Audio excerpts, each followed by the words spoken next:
Shalom, shalom. Mari kita semua bangkit Shalom. berdiri. Kita mulakan ibadah kita pada malam hari ini. Haleluya, haleluya, haleluya. Kami bersyukur ya Tuhan Yesus di atas kebaikan-Mu dalam kehidupan kami ya Tuhan. Karena anugerah-Mu ya Tuhan Yesus sentiasa memagari kami. Sampai pada hari ini Tuhan, kami masih ada ya Tuhan. Semuanya karena kemurahan-Mu dalam kehidupan kami ya Tuhan. Karena hanya Engkau adalah Tuhan yang tidak pernah meninggalkan umat-Nya. Engkau adalah Tuhan kami Yesus Kristus yang layak ditinggikan, layak disembah, layak disanjung, layak diagung-agungkan. Karena Engkau adalah Raja di atas segala raja. Karena hembusan nafas-Mu ya Tuhan Yesus berdiam di dalam kami. Begitu juga dengan darah-Mu Tuhan ada di dalam setiap pribadi kami ya Tuhan Yesus. Biarlah api kuasa-Mu dan berkat-Mu Tuhan terus mengalir dan mengalir.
seterusnya saya serahkan kepada yang pengen firman Tuhan. Terima kasih Bapa di surga.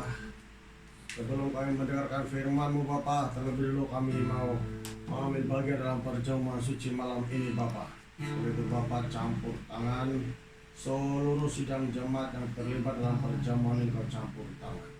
Dimanapun mereka berada, hadirat-Mu Tuhan menjamah setiap hati, setiap keluarga, setiap anak-anak. Anugerah-Mu Tuhan, semua kami terdapat dalam bagian ini. Sehingga apapun serangan kuasa kegelapan, penyakit, virus, apapun dalam nama Yesus, hancur semua. Hancur semua dalam nama Yesus Kristus. Terima kasih. Dalam nama Yesus kami berdoa mengucap syukur. Amin. Duduk dari sini.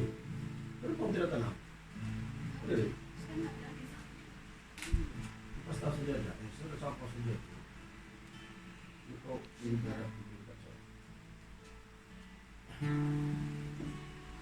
Oke, kasih dan kita lihat dulu. Sedia roti Anda, sedia. Tunggu dulu.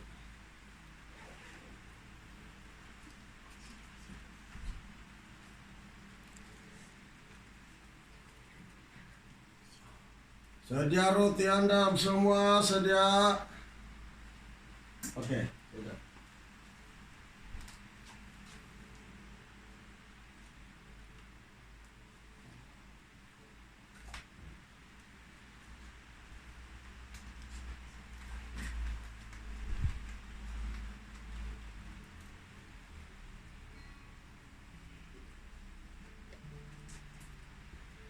Semua ambil roti. Roti semua ambil, biskut kamu semua ambil, kalau ada ambil saja.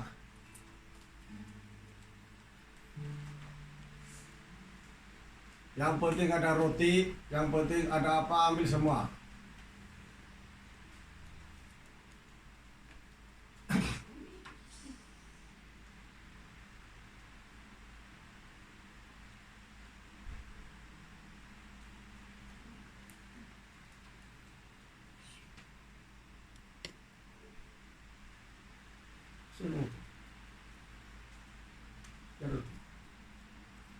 Roti dua.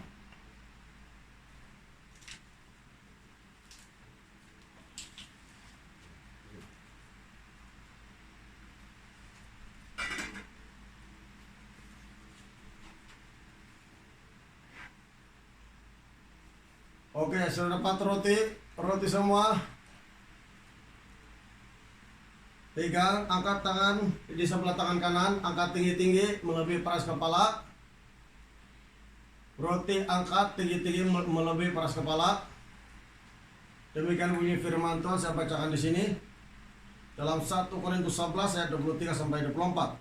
Sebab apa yang telah kuteruskan kepadamu telah kuterima dari Tuhan, yaitu bahwa Tuhan Yesus pada malam waktu yang diserahkan mengambil roti, dan sesudah itu ia mengucap syukur atasnya.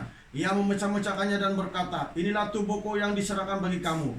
Perbuatlah ini menjadi peringatan akan aku. Terima kasih Bapa di surga. Kami mau makan tubuh Tuhan kami Yesus Kristus. Biarlah kami semua yang mengambil bagian ini sesungguhnya sesuatu yang baru berlaku dalam kehidupan kami, sesuai dengan karya penebusan korban tubuh Yesus Kristus yang menguduskan kami semua. Oleh itu Tuhan, terima kasih Tuhan Yesus segala pengorbanan atas hidup kami. Di dalam nama Tuhan Yesus, mari kita makan tubuh Tuhan bersama-sama.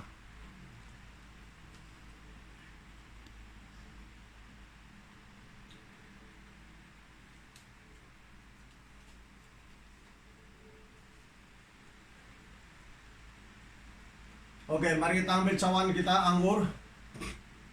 Kita angkat melebihi paras kepala kita masing-masing. Saya bacakan firman Tuhan ayat 25. Demikian juga yang mengambil cawan sesudah makan lalu berkata, cawan ini adalah perjanjian baru yang dimeteraikan oleh darahku. Perbuatlah ini setiap kali kamu meminumnya menjadi peringatan akan aku. Sebab setiap kali kamu makan roti ini dan minum cawan ini, kamu memberitakan kematian Tuhan sampai ia datang. Jadi barang siapa dengan cara yang tidak layak makan roti atau minum cawan Tuhan, yang berdosa terhadap tubuh dan darah Tuhan. Karena itu hendaklah tiap-tiap orang menguji dirinya sendiri, dan baru sesudah itu ia makan roti dan minum dari cawan itu. Karena barang siapa makan dan minum tanpa mengakui tubuh Tuhan, yang mendatangkan hukuman atas dirinya. Bapa di surga, dalam nama Yesus, kami mau minum darah-Mu Tuhan Yesus.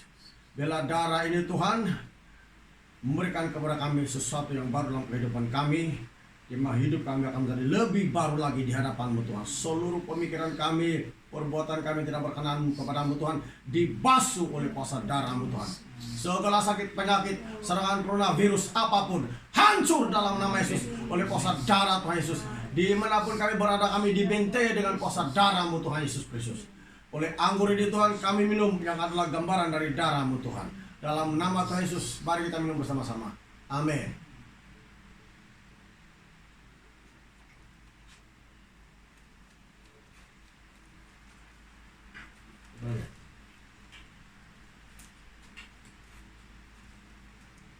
Nyanyi tadi, nyanyi tadi.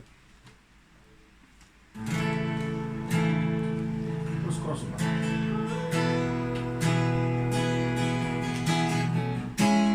Kau bersamaku,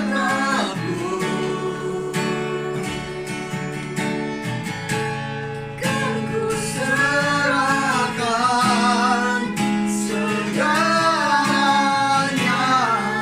ku jadi seperti-Mu. Tiada kata yang dapat pisahkan ku dari kasih-Mu. Kau menuntunku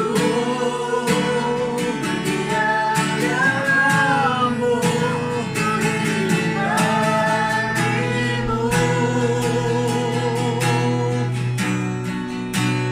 Tiada kuasa yang dapat pisahkan ku dari kasih-Mu.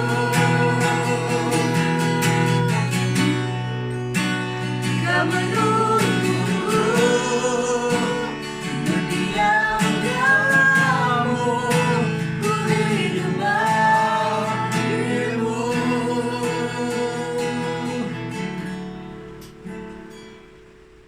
Terima kasih Bapa, kami mau mendengar firman-Mu malam ini. Urapi pendengaran kami, hati kami, telinga kami, pikiran hati kami tertuju hanya untuk mendengar kebenaran firman-Mu Tuhan.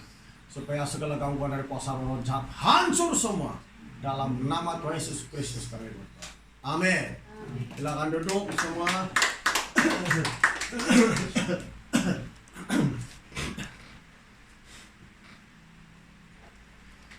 Shalom, selamat malam semua. Mari kita membuka Alkitab kita di dalam Ibrani pasal 9 ayat 20. Suratan Ibrani pasal 9 ayat 20. Ya, saya berikan temanya korban Kristus dan kuasa darahnya.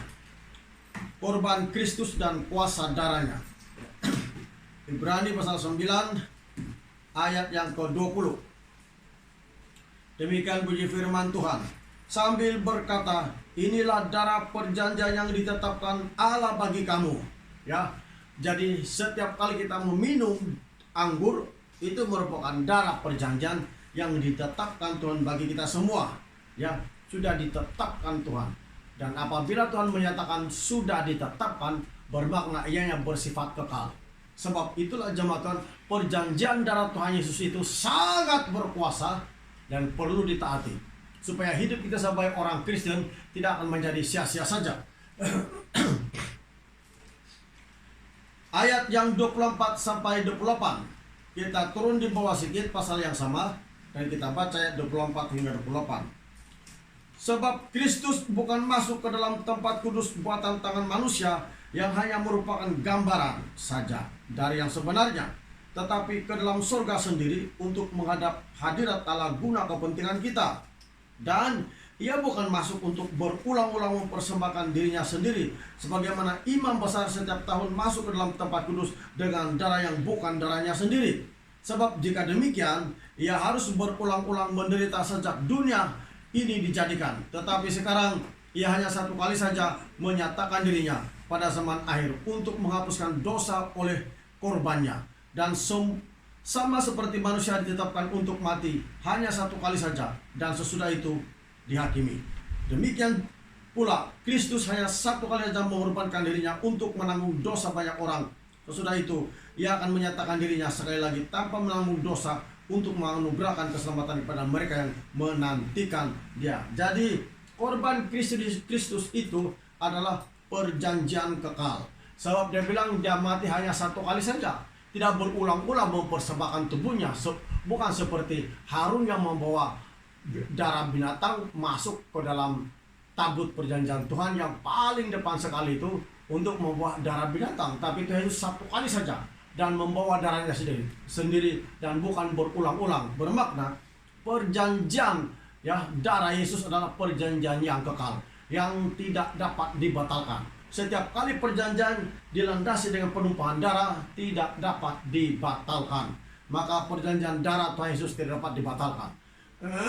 Jadi itulah darah Yesus sudah ditumpahkan untuk apa? Pengampunan dosa, suatu perjanjian yang kekal. Nah, darah Yesus sudah ditumpahkan untuk apa? Pengampunan dosa, suatu perjanjian yang kekal. Darah Yesus tetap bekerja sampai sekarang. Darah Yesus tetap bekerja sampai sekarang.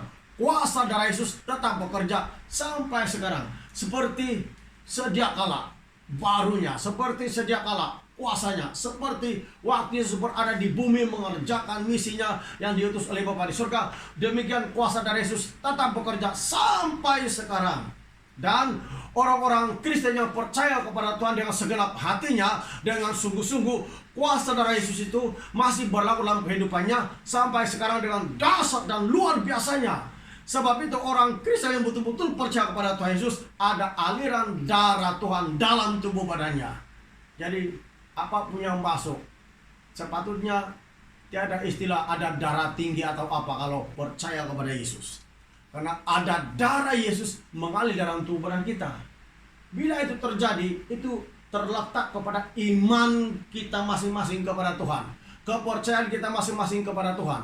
Sejauh mana kita mau percaya Tuhan, sejauh itulah kuasa Tuhan yang rasa itu bekerja dalam diri kita.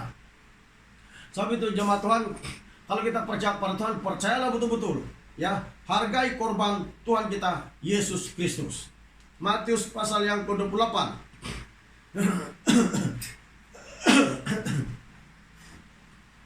Matius 28 26 ya, ayat 28. Mari kita lihat Matius pasal 26 hingga ayat 28. Matius 26 ayat 28. Sebab inilah darahku, darah perjanjian yang ditumpahkan bagi banyak orang untuk pengampunan dosa. Jadi darah perjanjian ditumpahkan bagi banyak orang untuk pengampunan dosa. Suatu perjanjian yang kekal yang tidak dapat dibatalkan oleh apapun.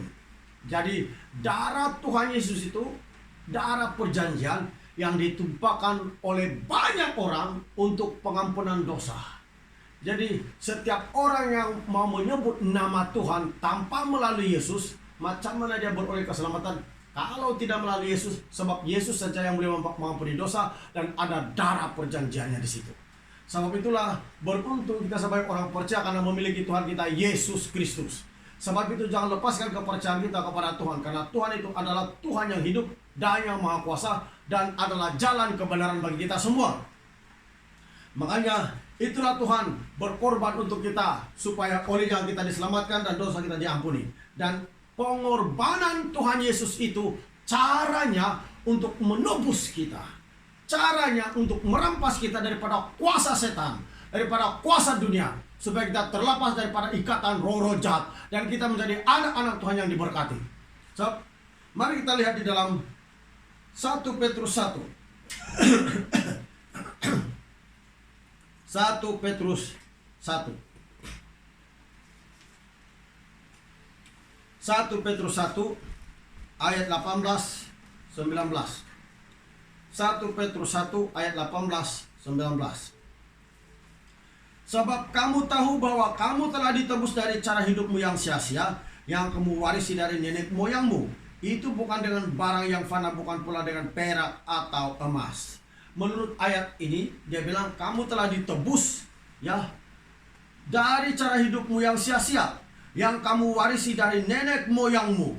Itu bukan dengan barang yang fana, melainkan dengan darah yang mahal, yaitu darah Kristus, yang sama seperti darah anak domba yang tak bernoda dan tak bercacat. Nah, dengan korban Tuhan itu menyatakan kepada kita bahwa dia telah menebus kita. Bila Tuhan Yesus sudah menebus kita, yang menjadi milik kehidupan kita adalah Yesus. Yang mempunyai kehidupan kita adalah Yesus. Yesus yang memiliki hidup kita. Yesus yang memiliki tubuh kita. Bukan dunia, bukan roh-roh jahat, bukan siapa-siapa, tapi Yesus yang memiliki hidup kita. Karena kita telah ditebus. Ya, kita telah ditebus dengan darahnya. Apa dia cakapkan firman Tuhan tadi? Dia bilang, kamu telah ditebus dari cara hidupmu yang sia-sia, bukan dengan barang yang fana, tapi dengan darah. Ya, dengan darah Tuhan kita, Yesus Kristus. Dia bilang sini, melainkan dengan darah yang mahal, yaitu darah Kristus. Bayangkan itu. Darah Tuhan menebus kita. Bila dia tebus kita, kita sudah menjadi milik Tuhan. Dan bila kita sudah menjadi milik Tuhan, setiap pekerjaan roh-roh jahat yang coba mengancam kita atau sakit penyakit, Yesus tetap memiliki kita. Dan apabila kita tetap taat kepada firman Tuhan, kuasa pengorbanan, kuasa darah Yesus mengalir dalam tubuh badan kita.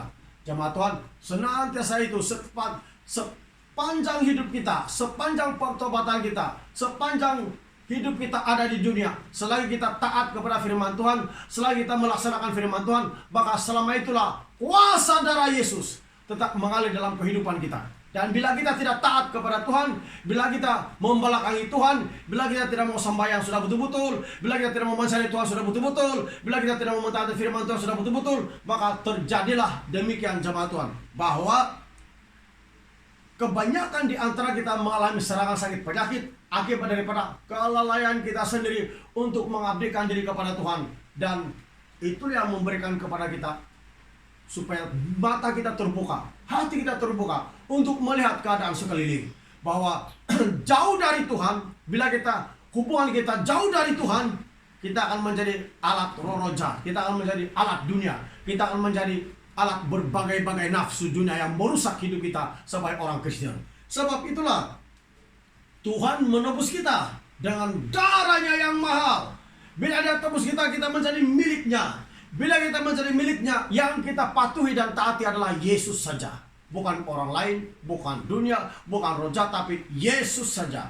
Perintah-perintahnya kita taati, karena kita telah ditebus. Kecuali kalau kita telah tidak ditebus, tapi kita telah ditebus saja, kita milik Yesus. Yesus yang mempunyai tubuh kita ini.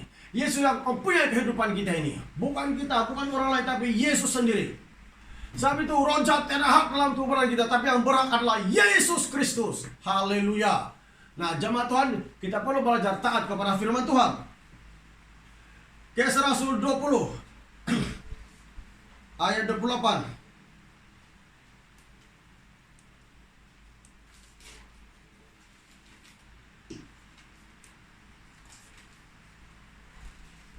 Kisah Rasul 20 ayat 28. Karena itu jagalah dirimu dan jagalah seluruh kawanan, karena kamulah yang ditetapkan Roh Kudus menjadi penilik untuk menggembalakan jemaat Allah yang diperolehnya dengan darah anaknya sendiri. Amin. Yang diperolehnya dengan darah anaknya sendiri. Haleluya. Jadi kita ini, Bapa menyatakan kepada kita bagaimana cara dia memperoleh kita, dengan melalui anaknya Yesus Kristus, dengan korban anaknya Yesus Kristus. Jadi melalui pengorbanan Tuhan Yesus, kita pasti sah, nyata sekali bahwa kita adalah milik Tuhan. Ya, korban Kristus menebus kita. Korban Kristus melepaskan kita daripada pemilik hidup kita yang bukan dari Tuhan, yaitu roh jahat. Sebelum kita ditebus oleh Tuhan, roh jahat memiliki hidup kita, dunia memiliki hidup kita, Semua keinginan dunia kita ikut. Semua keinginan roh jahat kita ikut. Perbuatan duniawi, perbuatan daging, kepura-puraan, tidak sungguh-sungguh ikut Tuhan, tidak sungguh-sungguh bertobat, semua itu perbuatan duniawi. Sikap pura-pura, tidak jujur, tidak kasih, tidak ikhlas, semuanya perbuatan dunia. Tidak taat kepada firman Tuhan, semuanya perbuatan dunia. Bila Tuhan Yesus menebus kita, kita akan ikut apa yang Tuhan mau. Sebab Roh Kudus bekerja di antara orang-orang percaya. Yang membuatkan orang Kristen itu taat kepada firman Tuhan. Jangan lupa ini jemaat Tuhan adalah Roh Kudus sendiri. Nah, kalau orang Kristen kehilangan api, semangat dalam mengikuti Tuhan, dalam mempercayai firman Tuhan, di mana Roh Kudusnya? Ya, saat Alkitab bilang setiap kita percaya ada Roh Kudus yang diberikan Tuhan kepada kita. Maka hargai korban Kristus yang sudah menebus kita dan sudah memiliki hidup kita. Bukan lagi dunia yang memiliki kita, tapi Yesus sendiri. Ya, hargai korban Kristus. 1 Korintus 10. Kita buka 1 Korintus 10 ayat 16 hingga 17. 1 Korintus 10 ayat 16 hingga 17. 1 Korintus 10 ayat 16 hingga 17. Bukankah cawan pengucapan syukur yang atasnya kita ucapkan syukur adalah persekutuan dengan darah Kristus? Nah, baru kita minum tadi anggur yang adalah gambaran darah Tuhan. Dan kita mengucap syukur tadi dengan anggur itu, dengan darah Tuhan. Dan dia bilang di sini, darah Tuhan itu adalah kalau kita minum, kalau kita mengucap syukur dan kita minum adalah persekutuan kita dengan Kristus. Bukankah roti yang kita pecah-pecahkan adalah persekutuan dengan tubuh Kristus? Jadi anggur yang kita minum tadi persekutuan dengan darah Tuhan. Roti yang kita makan tadi adalah persekutuan dengan tubuh Tuhan kita Yesus Kristus. Sebab itu jemaat Tuhan, sama ada ibadah kita tanpa perjamuan dan ibadah disertai perjamuan harus bersungguh-sungguh. Karena roti yang kita makan tadi dengan ucapan syukur persekutuan dengan tubuh Kristus. Anggur yang kita minum tadi adalah persekutuan dengan darah Tuhan Yesus. Apabila orang Kristen dengan imannya, apabila dia mengambil bagian ini dengan imannya, mengambil perjamuan kudus dengan imannya, maka seperti yang Alkitab catat, roti melambangkan persekutuan dengan tubuh Kristus. Darah melambangkan persekutuan dengan darah Kristus, yaitu anggur. Apabila kita makan, maka begitulah jadi dalam tubuh kita. Bermakna ada aliran darah Kristus dalam setiap kehidupan orang-orang percaya. Nah, kita akan serius tentang hal ini. Kalau kita tidak mempercayainya jemaat Tuhan, nanti urapan Tuhan berkurang dalam diri kita. Nanti semangat kita untuk mengasihi Tuhan, bertobat berkurang dalam diri kita.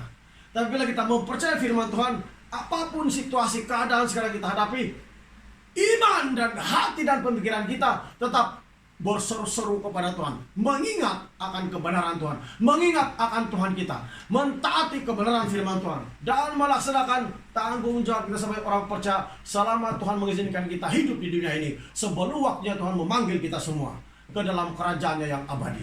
Sebab itu jemaat Tuhan, makan tubuh Tuhan adalah persekutuan dengan tubuh Tuhan. Minum darah Tuhan, persekutuan dengan darah Tuhan. Perhatikan betul-betul. Ini perlu iman ini. Ya, bila kita lepaskan di mulut kita dengan percaya kita harus dari dalam hati. Lepaskan dengan iman. Supaya betul-betul kuasa darah Yesus mengalir dalam tubuh badan kita. Dan kuasa dari roti itu yang melambangkan tubuh Tuhan betul-betul terjadi dalam hidup kita, bahwa kita ada persekutuan dengan Tuhan. Penting sekali. Jadi bila Anda minum darah Tuhan, artinya kita bersekutu dengan darah Tuhan. Wah, luar biasa sekali. Jadi di mana Anda berjalan, di supermarket, di pasar, di GG Sakma yang Bapak Rasmin bilang bahaya, ada darah Tuhan ikut-ikut Anda. Anda tidak perlu takut beli itu ikan merah yang mau dibikin sup kalau percaya kepada Tuhan. Percaya kepada darah Tuhan. Banyak orang takut. Saya kasih tahu kepada jemaat Tuhan, memang banyak orang Kristen, tapi bukan semua orang Kristen hidup dari firman Tuhan.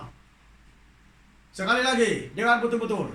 Banyak orang Kristen di dunia, bukan semua hidup sesuai dengan firman Tuhan. Mulut boleh mengaku Tuhan, mulut boleh memuji Tuhan, segala-galanya. Tapi Tuhan melihat hati. kalau dari dalam hati, pasti hidup kita itu tidak akan lari dari Tuhan. Tidak akan dipengaruhi oleh kehidupan dunia yang ada sekarang. Tapi hati kita tetap ditawan oleh api Roh Kudus dan darah Yesus tetap mengalir dalam kehidupan kita, mengalir dalam jantung kita sehingga memompa dengan baik. Haleluya. Amin. Ayat yang ke-17. Karena roti adalah satu, maka kita sekalipun banyak adalah satu tubuh. Karena kita semua mendapat bagian dalam roti yang satu itu. Nah, sekalipun banyak anggota, sekalipun banyak orang percaya di seluruh dunia, kalau betul-betul percaya kepada Tuhan, maka kita adalah satu dalam Yesus. Karena satu tubuh saja. Amin. Kita mendapat bagian dari satu tubuh, yaitu Yesus. Haleluya. Jemaat Tuhan, belajarlah ya. Belajarlah. Ya, belajarlah betul-betul percaya dan berdoa. Karena tubuh dan darah Tuhan adalah apa dia? Tubuh dan darah Tuhan adalah, kalau kita makan bersekutu dengan tubuh, kalau kita minum darah Tuhan bersekutu dengan darah Tuhan. Jadi orang Kristen harus betul-betul mengalir dalam sini, ya, mengalir. Maka daging dan minuman darah Yesus adalah hidup persekutuan dengan Tuhan. Belajar minum itu anggur dengan hati yang terbuka. Waktu mengadakan perjamuan kudus, imani bahwa itu adalah darah Tuhan betul-betul. Imani roti yang Anda makan bahwa itu adalah tubuh Tuhan sendiri. Supaya aliran darah Tuhan itu mengalir dalam tubuh kita. Sehingga semua penyakit darah tinggi, kencing manis keluar sendiri. Karena ada darah Tuhan yang kita minum. Orang Kristen harus beriman. Kalau kita merasa ada penyakit kencing manis, darah tinggi, belajarlah ikut itu firman Tuhan dengan iman. Bukan sekedar percaya di mulut, tapi dengan iman. Anda harus tahu, bila firman Tuhan bilang dengan iman bermakna Anda buat. Iman itu harus disertai dengan perbuatan atau melakukannya. Barulah itu betul-betul hidup. Ya. Mari kita lihat dalam Yohanes pasal 6.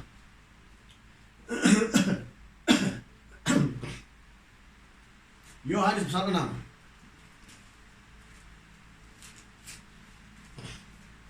Ayat 56 hingga 57. Yohanes pasal 6 ayat 56 hingga 57. Barang siapa makan dagingku dan minum darahku, ia tinggal di dalam aku dan aku di dalam dia. Sama seperti Bapa yang hidup mengutus aku dan aku hidup oleh Bapa. Demikian juga barang siapa yang memakan aku akan hidup oleh aku.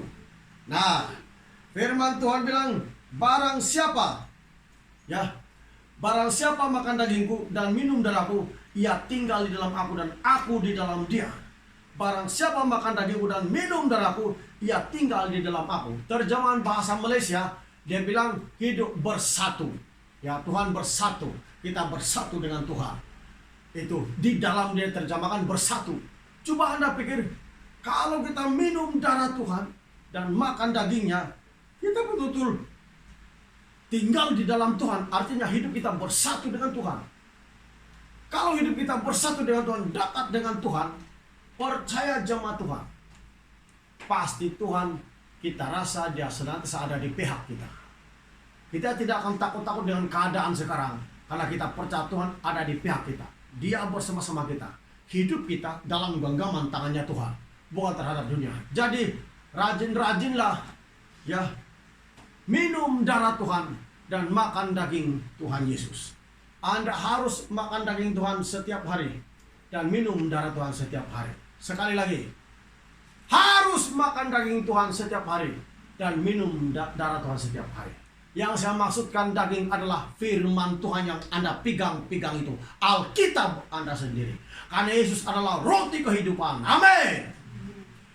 Yesus bilang, akulah roti hidup yang telah turun dari surga. Bermakna Yesus adalah firman. Dan Alkitab yang Anda punya itu adalah firman Yesus sendiri, daging Tuhan sendiri. Makanlah setiap hari itu. Jangan malas-malas. Kalau mau kita diberkati, kalau mau kita lebih cinta kepada Tuhan, lebih suka dengan firman Tuhan, lebih suka dengan Yesus, makanlah itu firman Tuhan setiap hari. Karena itulah daging Tuhan Yesus. Dan belajarlah mengalir dalam urapan Roh Kudus. Karena itulah aliran hidup darah Tuhan dalam kehidupan kita. Haleluya. Baru itu jemaat Tuhan. Ya, tadi dikatakan di sini dalam ayat yang ke-56, Yohanes 6 ayat 56, Barang siapa makan dagingku dan minum darahku, ia tinggal di dalam aku dan aku di dalam dia. Sama seperti Bapa yang hidup mengutus aku dan aku hidup oleh Bapa. Demikian juga barang siapa yang memakan aku akan hidup oleh aku. Bila kita betul-betul membaca Alkitab atau makan daging Tuhan, itulah firman Tuhan yang kita baca setiap hari. Pasti hidup, Yesus bilang. Minum darah Tuhan pasti hidup. Keselamatan Anda tidak perlu ragukan lagi. Sudah pasti ada di hadapan Anda, menanti-nanti kita jemaat Tuhan. Banyak orang takut. Sudah jadi orang Kristen belum ada keyakinan masuk surga. Banyak orang takut. Ya, sebab itu jangan takut kalau memang kita suka baca Alkitab, memang suka ya minum air Roh Kudus dengan aliran darah Tuhan dalam kehidupan kita. Ya, penting itu jemaat Tuhan. Berapa banyak di antara orang Kristen yang ada baca Alkitab setiap hari? Atau bangun terus pergi kerja, satu hari terus lupa baca Alkitab. Firman Tuhan itulah tubuh Tuhan. Tiap kali kita membaca Alkitab, aku itu. Ya, kalau membaca itu Alkitab, jangan mau cepat-cepat saja siap. Karena ada urusan. Itu bukan membaca yang Alkitab maksudkan. Membaca yang Alkitab maksudkan, bila membaca, merenungkannya, dan menyimpan di dalam hati, serta melakukannya. Ini barulah. Banyak di antara kita kalau membaca Alkitab, cepat-cepat mau siap, cepat-cepat mau jalan. Ya, berdoa pun demikian, tidak konsentrasi sudah, cepat-cepat mau siap, cepat-cepat mau jalan. Seolah-olah bagi Tuhan tidak ada waktu, tapi bagi duniawi semua ada waktu. Apakah ini dikatakan orang Kristen? Orang Kristen yang betul-betul mengenal siapa Tuhannya, yaitu Yesus Kristus, pasti ada waktu untuk Tuhan dalam setiap hari. Pasti ada waktu mencari Tuhan. Maka carilah Tuhan Yesus selagi dia berkenan untuk ditemukan. Oleh kadang dunia sekarang ini sudah tanda-tanda kedatangan Tuhan Yesus sudah dekat semua, ya, maka kita harus lebih bersungguh-sungguh lagi daripada sebelumnya. Mari kita lihat Yohanes 6 pasal yang sama, ayat 53-55. Kita pergi, ya, kita pergi reverse, kita pergi di belakangnya, di depannya. Kita baca ayat 53, ya. Ayat 53. Maka kata Yesus kepada mereka, aku berkata kepadamu, sesungguhnya jikalau kamu tidak makan daging anak manusia dan minum darahnya, kamu tidak mempunyai hidup di dalam dirimu. Nah, bayangkan itu, kalau orang tidak makan daging Yesus dan tidak minum darahnya, tiada keselamatan, tiada kehidupan. Nah, firman Tuhan itulah Yesus sendiri, dagingnya. Takkanlah Anda pegang-pegang tangan Yesus, Anda makan begitu baru Anda bilang sudah makan. Firman Tuhan harus dimengerti secara rohani. Ya, kalau kita betul membaca Alkitab, itu namanya makan roti kehidupan atau makan tubuh Yesus. Maka pasti kita akan hidup. Keselamatan tidak menjauh. Ada harapan betul-betul. Ya, orang Kristen yang masih lagi mendoa hatinya, percaya atau tidak, ini malamlah Anda berpikir betul-betul. Ayat yang ke-54. Barang siapa makan dagingku dan minum darahku, ia mempunyai hidup yang kekal dalam aku, dan aku akan membangkitkan dia pada akhir zaman. Sebab dagingku adalah benar-benar makanan dan darahku adalah benar-benar minuman. Nah, Yesus bilang, siapa yang betul-betul makan dagingku dan minum darahku, ada hidup yang kekal. Jadi, bacalah ini Alkitab.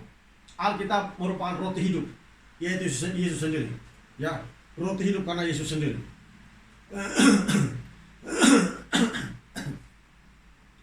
Biarkan roti hidup itu betul-betul menjadi nyata dalam kehidupan yang sebagai orang percaya. Ayat 55 tadi demikian, sebab dagingku adalah benar-benar makanan dan darahku adalah benar-benar minuman. Bayangkan itu. Tapi bagaimana, sejauh mana kita serius dengan firman Tuhan? Sejauh mana kita serius dengan darah Tuhan? Ya, tiap kali kita baca Alkitab, jangan malas, karena itu adalah tubuh Tuhan. Baca dan simpan dalam hati. Makanlah itu firman Tuhan setiap hari. Belajarlah taat kepada firman Tuhan. Belajarlah mendekatkan diri kepada Tuhan. Biar Roh Kudus mengalir dalam kehidupan setiap orang percaya. Jemaat Tuhan, belajar meminta dari Tuhan, belajar berdoa, minta pimpinan dari Roh Kudus, belajar. Ya, kalau sekadar orang Kristen saja banyak di dunia. Tapi apakah ada Roh Kudus di dalam hati setiap orang percaya? Ya, apakah ada Roh Kudus dalam hati setiap orang percaya? Kalau ada Roh Kudus dalam hati orang percaya, pasti orang mentaati firman Tuhan. Pasti orang menjaga kekudusan dirinya di hadapan Tuhan. Kalau ada Roh Kudus dalam hatinya. Karena tanda orang percaya itu betul-betul ada Roh Kudus, ada firman dalam hatinya. Kalau firman saja tanpa Roh Kudus, siapa yang menggerakkan firman Tuhan itu lebih berkuasa kalau bukan Roh Kudus? Makanya harus ini lengkap dalam kehidupan kita. Maka saya tidak panjangkan firman Tuhan. Mari kita bangkit berdiri semua.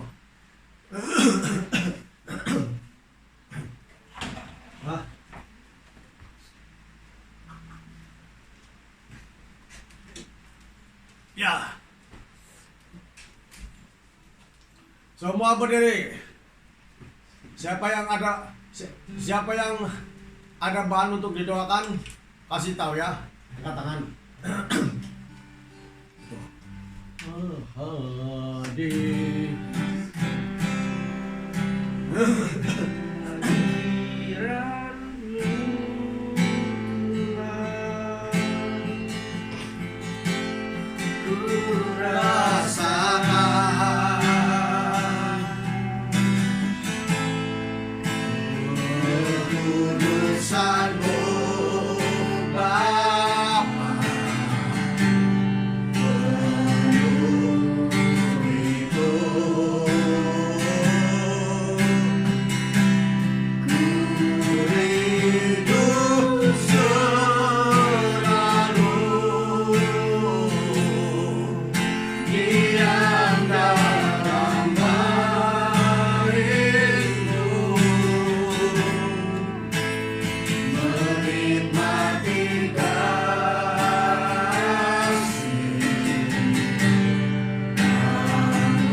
Mari kita katakan, saya berdoa sedang jemaat Tuhan, Bapa di sorga, dalam nama Tuhan Yesus Kristus, saya berdoa seluruh jemaat Tuhan yang terangkat tangannya pada malam hari ini Tuhan.